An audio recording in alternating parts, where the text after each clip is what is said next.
Hey everybody, welcome to today's Deck Profile Friday. Got a pretty exciting one for you today because we are going to be talking about one of my most favorite decks, actually of all time. Um, it was one of the very few decks, and I think it kind of revolutionized playing two stage twos in the same deck and having it actually work successfully, I might add. And, without further ado, we're going to be talking about MetaNite. More specifically, the 2006 version. You were able to play it in 2007 as well when it became DX on, because the cards were released after EX Deoxys, so which is actually really cool. And the deck was just absolutely insane. Um, there's a few different variations of the deck. We're going to be talking about my favorite variation, and it's not Yuta Kamasuda's one. You know, the one that made top four at Worlds 2006 with the Beldum that has the magnetic call, the metal one. But the Holon engine one, right? So, but more on that later. So, without further ado, let's get into today's deck profile. We have a 4-2-4 Metagross line, or Metagross, however you pronounce it, right? Now, this here is pretty much the bread and butter of the deck. The whole deck is pretty much made around him, because you're going to be attacking with most likely the Delta species one, so the one that's lightning and metal. And on occasion, depending on the matchup, the Deoxys one, so the Psychic one. So let's do the card by card. We have Beldum there. Pretty standard Beldum. 50 HP, retreat cost of 1, resistance to grass, and weak to fire, because it's like an actual metal type, but it's just lightning. It's got a decent attack there for a lightning and colorless, takedown for 30, and it does 10 to itself. But the whole reason why it's there is it's for two reasons, really. One, because it makes for an amazing starter due to its super conductivity. It's conductive body. Pardon me. Oops, I was thinking of the Metagross. As long as Beldum is your active Pokemon, you pay a colorless less to retreat Beldum for each Beldum on your bench. So this is absolutely amazing because it has a built-in free retreat. So if you start with this, or with the Pokemon that you really want to start with, which is Holon's Castorb, which I'll get to in a bit, then you're pretty much gold. And the second reason is obviously to evolve into Metagross or Gross. So that's Beldum. The Metangs here, we got one of each. Now this is I play one of each for a couple of reasons. One, so we'll do the lightning one because it's Delta species, so therefore it reacts with Holon Cast form. It's searchable by Holon Researcher, which I'll get into as well. And it's got and it's lightning type as well, right? So this here you can actually use to knock out Pidgeots, which is another heavily played card because it's weak to lightning as well. So that's absolutely huge. All right, other than that, 80 HP, retreat cost of 2, resistance to grass, and weakness to fire. Pretty standard. The Sharp Claws attack is okay. It's good for, knocking out like little Pidgeys and stuff like that. Magnetic Blast, like I just mentioned, decent attack, good for knocking out Pidgeots. The other one here, the reason why I play it, is because of its typing, right? So it has a super huge advantage over decks like Medicham, right? Or Hariyama, right? Um, it hits for double weakness. So with the Psychic Boom there, that's not too bad. You're not really going to be using that attack a whole lot. It does 10 damage plus 10 more damage for each energy attached to the defending Pokemon. So maybe you attack something with like a Dark Tyranitar, which would have 3 energies, or a Nidoqueen with 3, or a Ludicolo with 3. These are all decks that are like popular decks that are played in the 2006 format.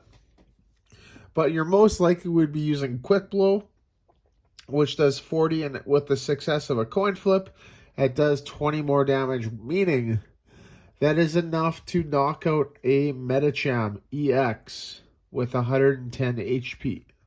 So that's the main reason. That's the Metang. So the Metagross or Gross, the same thing, right? We'll do the Psychic one first. So it just makes it easier to KO Metachams, right? Because it does 70. And it's got an amazing Poke Power there, super connectivity, right? That allows you to search your discard pile for a Psychic or a Metal Energy card and attach it to your active. So this is great for not only one powering up Crush and Burn, right, on the other Metagross, but it also allows you to protect it, because of the metal still reduces damage done by 10, which is awesome. So other than that, everything else is pretty standard. And then the other Metagross there, 100 HP, retreat cost of 3, resistance to grass, weak to fire, right? And pretty much this whole card is absolutely ridiculous. One of my favorite cards. It's got an amazing Poke Power there in Delta Control, which allows you to look at the top 4 cards of your deck, choose one of them, and then put it into your hand, and then put the other 3 at the bottom of your deck. So you're able, if you get multiples of these out, and you're able to draw like lots of cards and kind of have an idea of like what's in your deck, you're kind of able to actually stack your deck so you know what cards are going to be drawn in the next turn, right? Which is awesome. And then it's attack there. Like I said, he's the main attacker. Lightning Metal for 30 plus. And then you may discard any energy cards attached to any of your Pokemon. And if you do, it does 20 more damage for each energy discarded. So if you discard 3 from, let's say, a benched Metang, right, you're doing 90 damage with that attack, which is huge, right? If you discard 4, that's 110, which allows you to knock out a lot of things. So awesome. That's the Metagross line. The next Pokemon that we're going to be talking about is Dragonites. We play 3 of these. We play a single Dragonair, and then 3 Dratini. So the Dratini, this is the better one, in my opinion, right? Because you can the Thunder Wave for 10 and with possible paralysis. It's got great resistances, retreat cost, and weakness. It's lightning as well, which is good. The artwork actually looks pretty ridiculous on it as well, so I'll say that. The Dragonair there. So once again, this is the better one, in my opinion. 70 HP, average weakness, and retreat cost. Resistances are the same, right? They're the same for pretty much the whole evolution line. Its attack there is actually not too bad. It could definitely help if you need to kind of stall, right? Which is good. But Dratini and Dragonair are mostly there to evolve into Dragonite. So with the Dragonite here, 100 HP, which is standard. Average retreat cost and weakness. Same resistances like I mentioned. And then 3 things with this card, right? It's got its heavy impact there, which is actually a pretty beefy attack. You occasionally use it. Got agility there, which is actually really good. You are gonna use it quite a bit. And it's good because you're able to protect yourself. So if you need to buy some time, you can get some chip damage while building your board. And then it's Poke Power there. Delta Charge is actually really good. It's so good. Allows you to attach a lightning energy card from your discard to one of your bench Pokemon. So with the Metagross and the Crush and Burn, you don't want to be discarding any of your energy attached to it unless you have the energy in hand to replace it, right? And even then, you're only going to want to discard one unless you know for sure you're going to get knocked out in the following turn, just so you can just reattach it from the hand as well. And that's the Dragonite. So that's the two main Pokemon in the deck. And now we're going to get into the draw engine, which is Holon's cast form. Right, so pretty much standard HP, weakness, retreat cost, and resistance. And its attack there, which is absolutely amazing. Delta draw. Count the number of Delta Pokemon you have in play. And then you draw cards up to that many Pokemon. So that's your attack for the turn. And then its other ability is it's actually a searchable energy card. Right, you're able to attach it from your hand to a Pokemon, but in return you have to return an energy that was on it back to your hand. So that's really good because you can combo with, like, let's say you don't have a metal but you got a lightning attached, right? You can return the lightning to your hand for this. Then you discard the lightning with, let's say, a Holon Mentor or something, right? And then you use Dragonite's ability Delta Charge, and then you get it back, right? So it's just an awesome Pokemon here. It's pretty much what makes the Holon engine. And yeah. And then we play a few one-ofs, right? We play Holon's Magnemite and then Lugia EX. So, Magnemite, because it's a searchable energy card, right? It's a searchable colorless energy card, right? It just costs one, it's just one energy, right? And then linear attack there.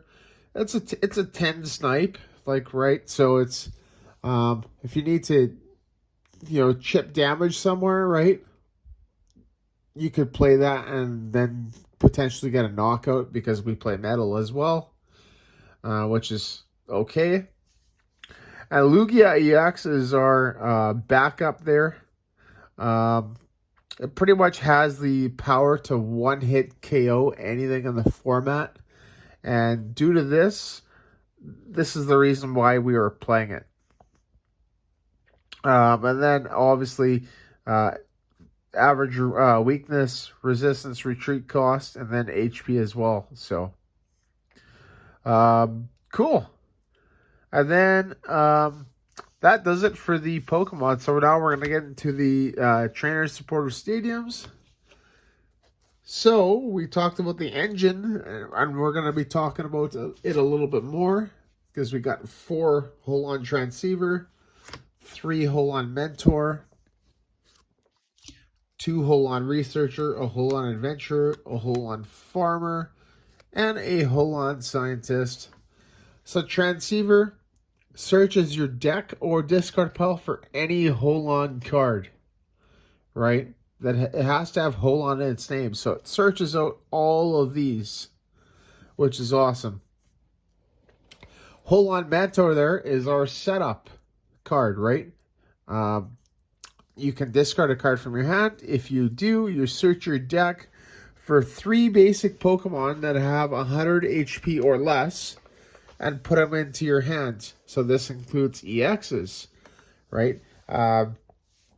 This includes things like Holon Castform, which I duplicate as an energy card, right? When attached and then play, right? But it's a Pokemon in the deck or the discard pile, right? Holon Researcher can search for your special metals or any Pokemon that has Delta in its name, like that Delta little Delta symbol, right? So this here is I usually use it as an evolution searcher, right? Because I want to get that Delta species Metagross in play, so I can Delta control early. Whole Lot Adventure there is an awesome draw card. It's just a good one of. You can draw 3 cards, and then if you discard a card from your hand that has the Delta symbol, you draw 4. Whole Lot Farmer there shuffles 3 basic energy or 3 Pokemon into your deck, which is awesome. Whole On Scientist is the big draw card, right? When we're really behind in cards, right? You can just search out a Scientist and then play it, and then you can draw up until you have the same number of cards as your opponent. So, really good. And that's the Whole On engine. So, we got a few others in here. We have our stadiums. Desert Ruins, pretty much the best stadium in the game, in my opinion. It damages EX Pokemon that have HP of at least 100. Really simple. And then we got our trainer cards. So my trainer cards are a little bit different. I do play some Tacks in this list, but we'll get into that in a second. I got 4 rare candy and 3 Pokemon reversal. So being as this is a stage 2 deck, rare candy's absolutely invaluable. And then Pokemon reversal is so good. It's completely awesome. This is what allows you to target Pidgeots, right? If you're able to knock out your opponent's Pidgeot, let's say you're playing against LBS, right? You're going to put them at a huge disadvantage, right? Even when you have the chance to get a KO on something else like La Blastoise EX, right? Knocking out a Pidgeot is just, it's way better because you can shut your opponent off from draw, right? And especially if you're able to catch them at a low hand, right? It's just way better. And then we do play a few one-ofs, right? These are my little techs that I have. A single cessation crystal, a fluffy berry, a POW hand extension, a rockets admin, and a switch. So, cessation crystal there is to shut off Pokepowers or Pokebodies, right? So, not really too much to say about that, right? Fluffy Berry there. It brings the retreat cost of your Pokemon to 0, but I guess I'll just talk about it right now because we play the Switch. So I'll explain the reasoning.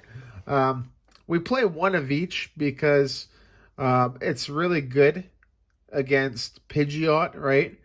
Because it has that clutch attack, right? I don't know if anybody's heard about this or if you heard about this, but I think it was back in Worlds 2006.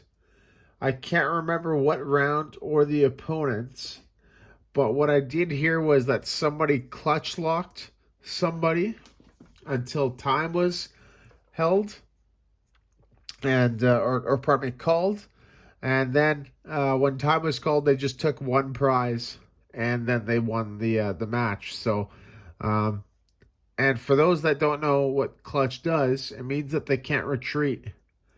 Right, so if I were to play the second Fluffy Berry, and then I would make myself susceptible to being clutch locked, and that is something that you just don't want to do, right? So I do play one switch.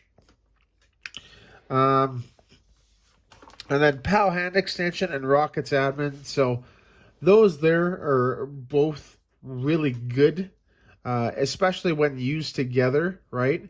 And then when you combo those with Pokemon reversal, right? So you can bring up or discard an energy card, or um, you can bring up your opponent's Pidgeot out there. You Rockets admin them to like a really low hand, and then you get the KO, right? Like, it's absolutely crazy. Um, you could play more than one Rockets admin. That's just my list right now. It is a little bit tight. I could probably drop maybe like Cessation Crystal, or maybe a Hole on Mentor, right? Like, I have 3, so I can maybe drop it down to 2, right? It just really depends what you value. And yeah, that's it for the trainer cards. So we will get into the energy cards, right? The energy cards are pretty basic, right? We play 7 lightning and then 4 metal. So lightning, obviously, to power up the attacks, and then metal, same thing, and then it's searchable as well, right? With Hold on Researcher, and you can get it back from the discard pile with the connectivity Metagross. So both are pretty good, and that's it. So this here, yeah, if you're looking to play 2006 or even 2007, like, there are very few cards that you would have to change in this deck, if any, to make this perfectly legal for Worlds 2007. If you're looking to play something extremely consistent, right? This is it, right? This is one of the decks that you don't get much more consistent than this, right? And you play 2 awesome Pokemon in Metagross and Dragonite.